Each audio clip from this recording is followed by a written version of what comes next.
You're on Short Final, Ireland's aviation podcast from Squawk 7000. Here's Mark Dwyer and Michael Cummin. Welcome to episode 48. On this week's Short Final, the Irish government announced a date for overseas travel to restart, routes out of airports in Northern Ireland begin to resume, and Tecnam Aircraft announced their new dealer for Ireland.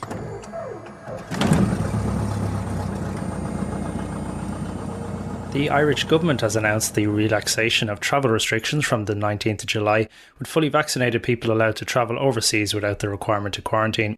Ireland will adopt the EU's new digital COVID certificate, which will enable more seamless travel among EU member states. Welcome news for the aviation, tourism and hospitality industries. The scheme will begin on the 19th of July and show that the holder has either been vaccinated, has had a negative test for COVID-19 or has recovered from the virus. This means that travellers to and from EU member states with the new pass will be able to travel without the need for a test or quarantine. Aer Lingus welcomed the news but hinted that it might be some time before schedules can return to levels of pre-COVID. In a statement, the airline said that the new pass would not facilitate a significant level of travel to and from Ireland during the critical summer months of 2021. It also expressed disappointment that the reopening of the common travel area has been delayed and that the EU-approved rapid antigen testing has not been approved as a standard of pre-departure testing. Ryanair reiterated its call for all travel restrictions within the common travel area to be lifted by the 1st of June, saying that there is no medical or scientific basis for quarantining UK visitors, while at the same time allowing them to travel across the Northern Ireland border freely. A Ryanair flight operating between Athens and Vilnius in Lithuania was diverted shortly before it was due to land and diverted to Minsk last Sunday following a security threat.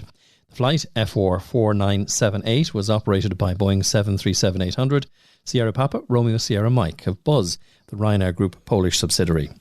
The flight was intercepted and escorted by a Belarusian MiG-29 fighter and landed safely in Minsk a short time later. Shortly after its arrival, Belarus arrested one of the passengers, a dissident journalist, Roman Prostevich. Foreign Affairs Minister Simon Coveney said the forced landing of the flight was state-sponsored aviation piracy. In the aftermath, the EU has imposed economic sanctions on Belarus. Most airlines are now avoiding overflying the country as a result. ICAO said in a statement after a meeting that its council had expressed its strong concern about the incident and would produce an interim report by the 25th of June. Dublin Aerospace released its annual report for the financial year ending the 30th of September 2020. Turnover at €42.8 million was €8.2 million lower than the previous financial year, a 16% decrease.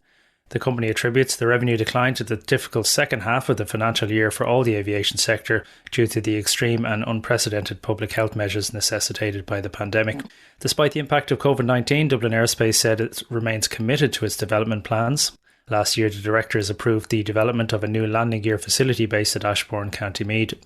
Upon completion, the facility will have a capacity for almost 400 landing gear legs per annum, doubling the current capacity, and eventually about 150 people will be employed at Ashbourne. In September 2020, Dublin Aerospace established its first overseas MRO subsidiary business, Exeter Aerospace, with an agreement being reached with Flybe administrators EY to purchase stock and tooling previously owned by Flybe. Heads of terms were agreed with the Regional and City Airports Limited for the long-term lease of hangars 1, 2 and 21 at Exeter Airport. Exeter Aerospace will specialise in the overhaul of ATR and de Havilland turboprop aircraft, in addition to the Embraer regional jets, and will complement the Airbus and Boeing capabilities at Dublin. The route between Belfast International Airport and Faro Airport in Portugal has resumed following the announcement of the Green List by the Northern Ireland Executive. The first flight was operated last week by an EasyJet Airbus. Flights will operate 4 times a week to begin with, increasing to 16 times a week in the summer peak. Jet2 will also start operating on the route towards the end of June. EasyJet has added an additional aircraft to its Belfast base and will now operate 6 from there. Additional routes have also been announced, including the Isle of Man, Venice, Naples and Valencia. EasyJet has said they're preparing to put an extra 100,000 seats on sale from the UK, including from Belfast to Green List destinations as new countries are added. In the news this week, in Northern Ireland, Eastern Airways has started a new 5 times a week service between George Best Belfast City Airport and Cardiff using a 29-seat BAE Jetstream 41 aircraft.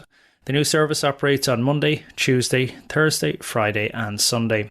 Belfast City Airport is the only airport on the island of Ireland to provide connectivity with Wales, and this is the last route to be restored at Belfast from those laws following the collapse of Flybe. Staying with Northern Ireland, the new Loganair service between the city of Derry Airport and Liverpool started last Monday. Loganair initially offers flights 4 days a week on Monday, Friday, Saturday and Sunday, increasing to a daily service from late June. The 49-seat Embraer 145 regional jet based at the airport supports 15 direct jobs for pilots, cabin crew and engineers in the area. Loganair has operated a twice-weekly service connecting the city of Derry from Stansted during the pandemic and will restart its service to Glasgow in June. The Scottish airline has had an association with the city of Derry since it first opened in April 1980. United Airlines has confirmed that they will resume their service from Chicago to Dublin 3 times per week from the 1st of July. The service will depart from Chicago on Sunday, Wednesday and Friday at 19:45 and arrive in Dublin at 9 a.m. the following morning. The service will increase to 6 days per week from the 1st of August with a flight every day except Tuesday. United Airlines will continue to operate the Newark to Dublin service, continuing at a 4 times per week schedule that it's currently operating. This will increase to 6 per week from the 1st of July and then to a daily service from the 1st of August. The Newark flights will be operated by a 2-cabin Boeing 767-300, while the Chicago service will be operated by a 3-cabin Boeing 787-8 Dreamliner. AirTech Aviation Services has announced the signing of a multi-year technical support agreement with GECAS. The agreement covers engineering, parts manufacturing, material supply and camo services. It will give GECAS access to the expertise of the AirTech technical support team to assist with global aircraft transitions and all required supporting services, which include aircraft and or engine records reviews, shop visit support, MRO representations, deliveries, redeliveries, mid-term inspections, pre-purchase inspections, aircraft storage review and record storage.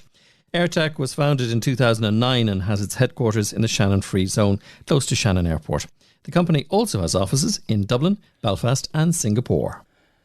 Tecnam Aircraft announced that Orion's Aviation is to become their sales and service agent for the UK and Ireland. This will offer service on the full Tecnam range from the small P92 to the P2012. Based at London Biggin Hill Airport, Orion's Aviation will offer a full range of services to private aircraft owners and operators, including aircraft sales, scheduled and unscheduled maintenance, warranty work, aircraft management and pilot training.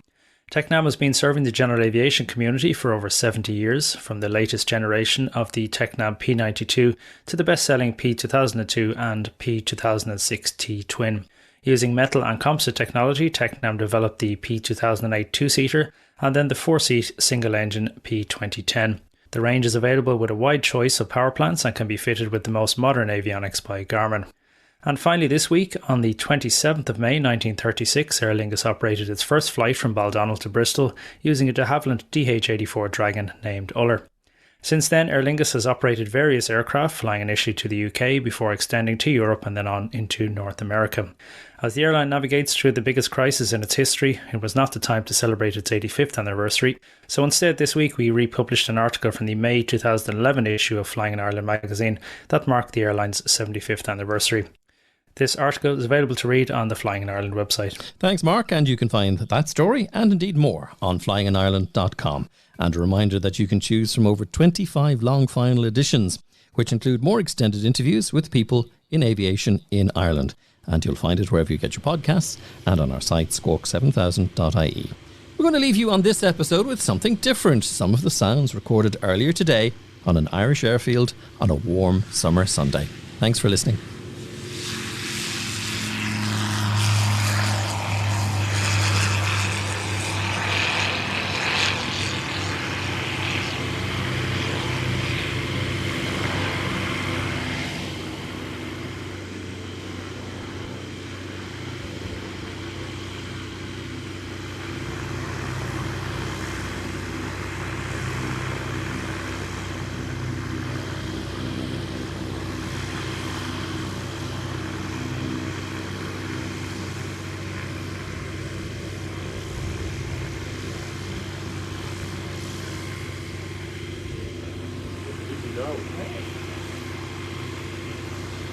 Two on panels. Yeah.